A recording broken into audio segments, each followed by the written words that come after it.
মুভির শুরুতেই আমরা দেখতে পাই একটি শস্য ক্ষেতের ভেতর দিয়ে একটা অদ্ভুত ক্রিয়েচার বিদ্যুতের গতিতে এদিক ওদিক ছোটাছুটি করছে, যার কারণে একজন কৃষকের জমি প্রচুর পরিমাণে ক্ষতি হয়ে যায়। পরের দিন সকালে ক্ষেতের মালিক এসে দেখতে পায় কেউ তাদের শস্য ক্ষেত নষ্ট করে দিয়েছে, যার কারণে সে ভীষণ রেগে যায়। তাই সে তার 3 ছেলেকে সেখানে ডাকেন। তার ছোট ছেলের নাম হলো জন। গ্রামের সবাই তাকে বোকা মনে করত। তখন জনের বাবা বলেন, আজ রাতে তোমাদের এই শস্যকে পাহারা দিতে হবে, যাতে করে তোমরা সেই জিনিসটাকে ধরতে পারো যেটা কিনা আমাদের ফসল নষ্ট করছে। কিন্তু এখানে জনের 2 ভাই জনকে বোকা বানিয়ে এই কাজটি তাকেই করতে বলে। এবার জনও বোকাশোকা হওয়ার কারণে সে রাজি হয়ে যায়। এরপর রাতের বেলা জন পাহারা দেওয়ার জন্য রেডি হতে শুরু করে। কিছুক্ষণ পর জন যখন একা বসে শস্য ক্ষেত পাহারা দিচ্ছিল, ঠিক সেই সময় সে একটি অদ্ভুত আওয়াজ শুনতে পায়। সে পেছনে ঘুরতে দেখতে পায় তার সামনে একটা বিশাল বড় সাদা রঙের ঘোড়া দাঁড়িয়ে আছে। ঘোড়াটি দেখে সে খুবই অবাক হয়ে যায়,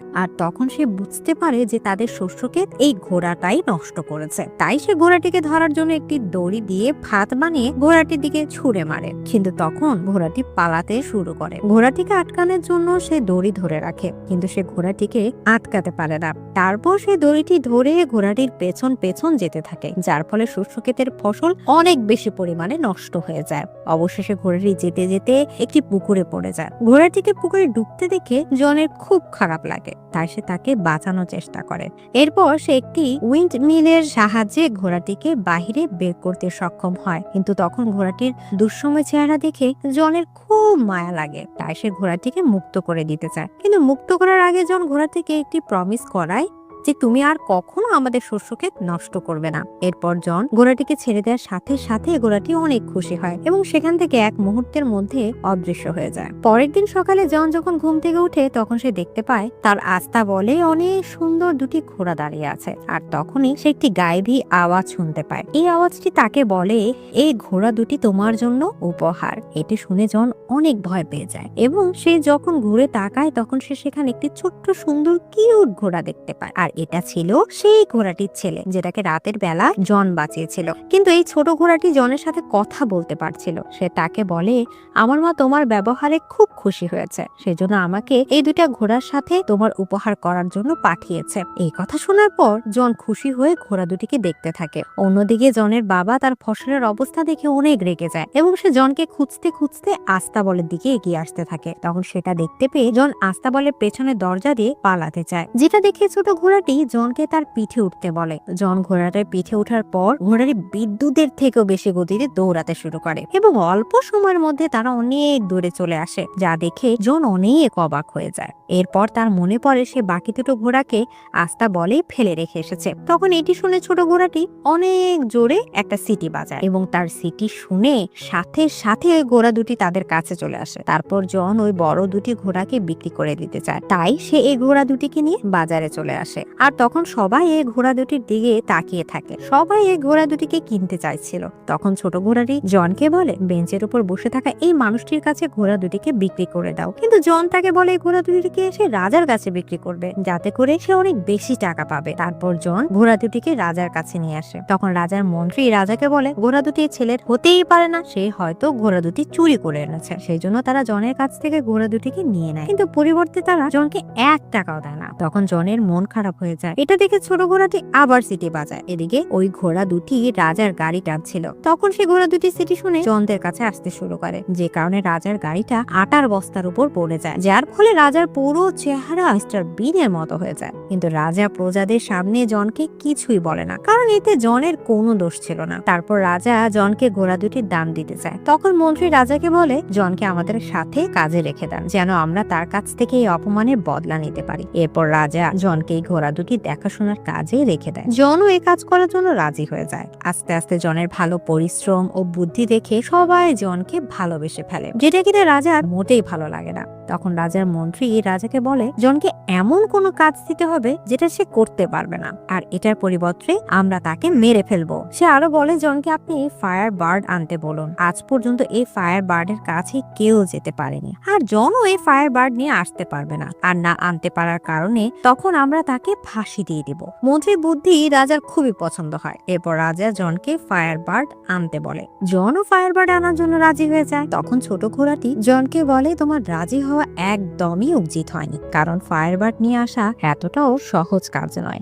এখন পর্যন্ত যারা এই ফায়ারবার্ডকে খুঁজতে গিয়েছে তারা কেউ আর কোনো দিন ফিরে আসেনি। যেহেতু জন রাজাকে কথা দিয়ে ফেলেছিল, তাই সে আর পিছু হটতে পারবে না। এটা শোনার পর ঘোড়াটি জনকে একটি জঙ্গলের দিকে নিয়ে যেতে থাকে। সেখানে গিয়ে তারা একটি বাদাম গাছের কাছে যায়, আর ঘোড়াটি তাকে বলে ফায়ারবার্ড এই বাদাম খেতে খুব পছন্দ করে। কিন্তু যখনই ফায়ারবার্ড এই বাদামগুলো খায় তখনই সে গভীর ঘুমে চলে যায়, যার ফলে আমরা তাকে খুব সহজেই ধরতে পারবো। তারপর তারা দুজন সেই জায়গা চলে আসে যেখানে ফায়ারবার্ড আছে। সেখানে গিয়ে তারা এই বাদামগুলো মাটির উপর ছড়িয়ে দেয় এবং ফায়ারবার্ড আসার জন্য অপেক্ষা করতে থাকে। কিছুক্ষণ পর সেখানে মাটি চমকাতে শুরু করে এবং বাদামের গন্ধে ফায়ারবার্ড মাটির নিচ থেকে বেরিয়ে আসে এবং সব বাদাম সে খেয়ে ফেলে, যার ফলে সে সেখানেই ঘুমিয়ে পড়ে। জন তাকে ধরার জন্য কাছে যায়, কিন্তু তখনই তার ঘুম ভেঙে যায় এবং সে জনকে ধরার জন্য পিছু করতে শুরু করে, যার কারণে পুরো আইল্যান্ডে আগুন লেগে যায়। এখন ফায়ারবার্ড জনকে ধরে ফেলার আগেই জনের কাছে যে শেষ বাদামটি ছিল সেটা সে ফায়ারবার্ডকে দিয়ে দেয়।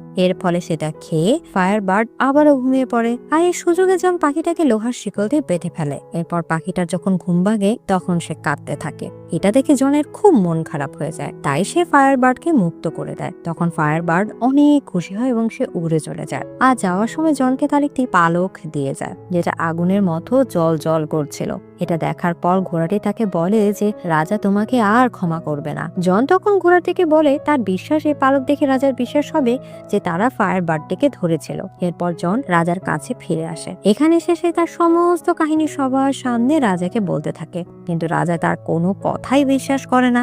তখন জন রাজাকে ফায়ারবার্ডকে পালক দেখায়, কিন্তু সেটা সেই সময় আগুনের মতো জলজল করছিল না। সেজন্য রাজা বলে জনকে মৃত্যুদণ্ড দেওয়া হবে। তারপর জনকে ফাঁসি দেওয়ার জন্য সবাই প্রস্তুত হয়ে যায়। আর তখনই জনকে বাঁচানোর জন্য সেখানে ফায়ারবার্ড চলে আসে, আর সেখানে থাকা লোকজন ফায়ারবার্ডকে দেখে অনেক খুশি হয়ে যায় এবং তারা জনের কথাও বিশ্বাস করে নেয়। তাই রাজা তাকে আর শাস্তি দিতে পারে না এবং সে না চাইতেও জনকে প্রমোশন করতে বাধ্য হন। আর এই ঘটনাটি রাজাকে আরো বেশি রাগে তোলে। তাই সে মনে মনে ঠিক করে নেয় যে কোনো উপায় হোক জনকে খুন করতে হবে। তখন রাজার মন্ত্রী রাজাকে আবারও পরামর্শ দিতে থাকে। সে রাজাকে বলে জনকে এবার আপনি বরফের দেশে রাজকুমারীকে নিয়ে আসতে বলুন, আর সে কোনোভাবেই রাজকুমারীকে নিয়ে আসতে পারবে না। তাই তখন আমরা জনকে মেরে ফেলবো, আর যদিও সে রাজকুমারীকে নিয়ে আসে তাহলে আপনি তাকে বিয়ে করে নেবেন। মন্ত্রীর এই কথাগুলো রাজার খুব পছন্দ হয়, তাই রাজা জনকে সেখানে যাওয়ার জন্য বলেন। জনও সেখানে যাওয়ার জন্য রাজি হয়ে যায়। এরপর জন তার ঘোড়াটিকে নিয়ে বরফের দেশে চলে আসে। সেখানে তারা একটি বিশাল বড় পাহাড়ে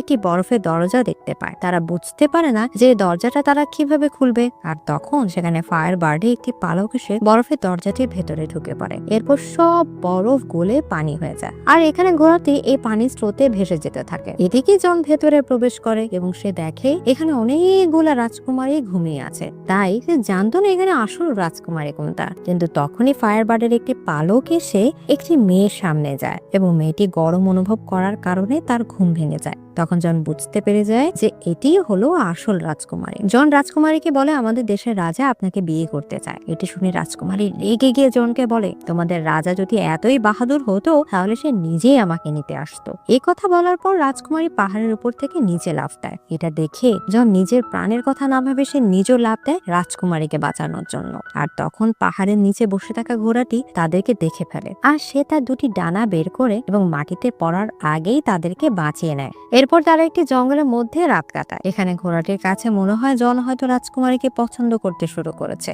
তাই সে জনকে বলে যদি রাজা এই ব্যাপারে জানতে পারে তাহলে তোমার জন্য সমস্যা আরো বেড়ে যাবে। আর সেই সময় রাজকুমারী গোপনে তাদের কথা শুনে ফেলে, আর তার কাছেও মনে হয় যে সেও জনকে পছন্দ করতে শুরু করেছে। পরের দিন সকালে জন রাজকুমারীকে নিয়ে রাজ্যে ফিরে আসে, আর সেখানে থাকা লোকজন সুন্দর এই রাজকুমারীকে দেখে সবাই জনের প্রশংসা করতে শুরু করে। কিন্তু রাজা যখন জনকে জীবিত দেখতে পায় তখন তার রাগ আরো বেড়ে যায়, কারণ সে এবারও জনকে মারতে পারবে না। এরপর আমরা দেখতে পাই রাজা রাজকুমারীকে বলছে আমি তোমাকে বিয়ে করতে চাই। তখন রাজকুমারী রাজাকে বলে আমি ততক্ষণ পর্যন্ত বিয়ে করব না যতক্ষণ পর্যন্ত আমার দাদিমার হারিয়ে যাওয়া আংটি খুঁজে পাওয়া যায়। সে আংটিটি একটি সমুদ্রে হারিয়ে গিয়েছিল।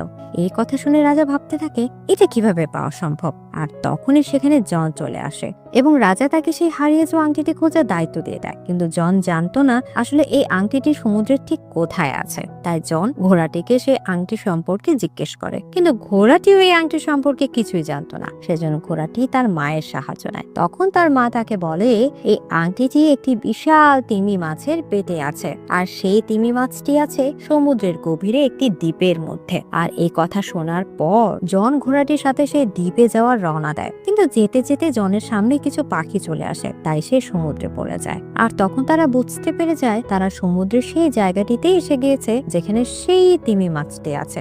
জন তখন জলের নিচে অনেকগুলো মোটা মোটা শিকল দিয়ে সেই বিশাল তিমি মাছটিকে আটকে থাকতে দেখে, যার ফলে তিমি মাছটি এক বিশাল আইল্যান্ডে পরিণত হয়েছে। এরপর জন তিমি মাছের কাছে জানতে চায় তোমাকে কে এভাবে আটকে রেখেছে।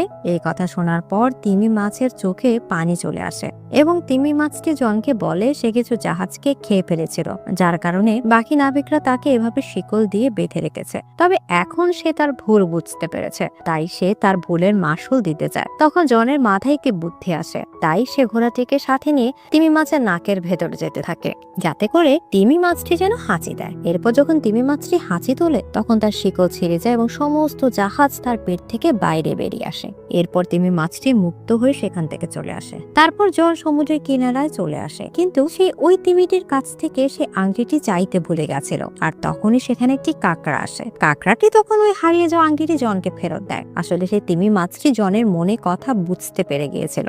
এরপর জন আংটিটি নিয়ে রাজ্যে ফিরে আসে। তারপর সে রাজকুমারীর কাছে আংটিটি নিয়ে যায়। আংটি দেখে রাজকুমারী অনেক খুশি হয়ে যায় এবং সে বুঝে যায় জন তার জন্য সব কিছুই করতে পারবে। এদিকে রাজা এবং মন্ত্রী দূরবীনের সাহায্যে ঘোড়াটিকে দেখতে পায়। যখন তারা ঘোড়াটির কথা বলতে থাকে তখন তারা ঘোড়াটিকে শয়তান মনে করে, আর তখনই রাজা ঘোড়াটির উপর গুলি করে দেয়, কিন্তু ভাগ্যক্রমে ঘোড়াটি এখানে বেঁচে যায়। এরপর রাজা জনের উপর রাজকুমারীকে কিডন্যাপ করার আরোপও লাগায়। তখন জনকে তার চাকরি থেকে বের করে দেওয়া হয় এবং তাকে কারাগারে বন্দী করে রাখা হয়, আর ঘোষণা করে দেওয়া হয় কিছুদিনের মধ্যে জনকে ফাঁসি দেওয়া হবে। এই কথা শুনে রাজকুমারী একটা প্ল্যান বানায় এবং সে রাজাকে বলে আমাকে বিয়ে করতে হলে তোমাকে আলাদা আলাদা 3টি পাত্রে গোসল করতে হবে, যেখানে প্রথম পাত্রে ফুটন্ত গরম পানি থাকবে, আর দ্বিতীয় পাত্রে বরফের মতো ঠান্ডা পানি থাকবে, এবং তৃতীয় পাত্রে ফুটন্ত দুধ থাকবে। আর এই 3টি পাত্রে গোসল করতে পারলে সে আবারও যুবকে পরিণত হয়ে যাবে। কিন্তু রাজার কাছে এসব কথা অবিশ্বাস্য মনে হচ্ছিল। আর তখন সেখানে রাজার মন্ত্রী এসে রাজাকে বলে যে এই সব কিছু আগে জনের উপর পরীক্ষা করা হোক। এদিকে এটি শুনে রাজকুমারী তাড়াতাড়ি করে ঘোড়াটির কাছে যায় এবং সমস্ত কথা ঘোড়াটিকে খুলে বলে। আর সে আরো বলে এখন জনকে বাঁচাতে হলে ফুটন্ত গরম পানিতে আমার দাদিমার আংটি দিয়ে দিতে হবে, আর দ্বিতীয় পানিতে যেটাতে বরফের মতো ঠান্ডা পানি থাকবে সেটাতে ফায়ার বার্ডের পালক দিয়ে দিতে হবে, আর তৃতীয়টিতে বেতের ফ্লাওয়ার দিয়ে দিতে হবে। কিন্তু প্রথম দুটি জিনিস সম্পর্কে তারা জানলেও তৃতীয় ফুলটি সম্পর্কে ঘোড়াটি কিছুই জানতো না। তাই ঘোড়াটি ওই ফুলের সম্বন্ধে তাকে জিজ্ঞেস করে, আর রাজকুমারী তখন বলে দেয় যে এই ফুল দুনিয়ার শেষ প্রান্তে রয়েছে। তারপর ঘোড়াটি এই ফুলটি আনার জন্য বিদ্যুতের গতিতে দুনিয়ার শেষ প্রান্তে চলে যায়, আর সেখানে সে বেতের ফুল পেয়ে যায়। কিন্তু ঘোড়াটি জানতে পারে এই ফুল যে তুলবে সেই মারা যাবে, তাই ঘোড়াটি নিজের জীবন পরোয়া না করে তার বন্ধুকে বাঁচানোর জন্য সে ফুলটি তুলে ফেলে।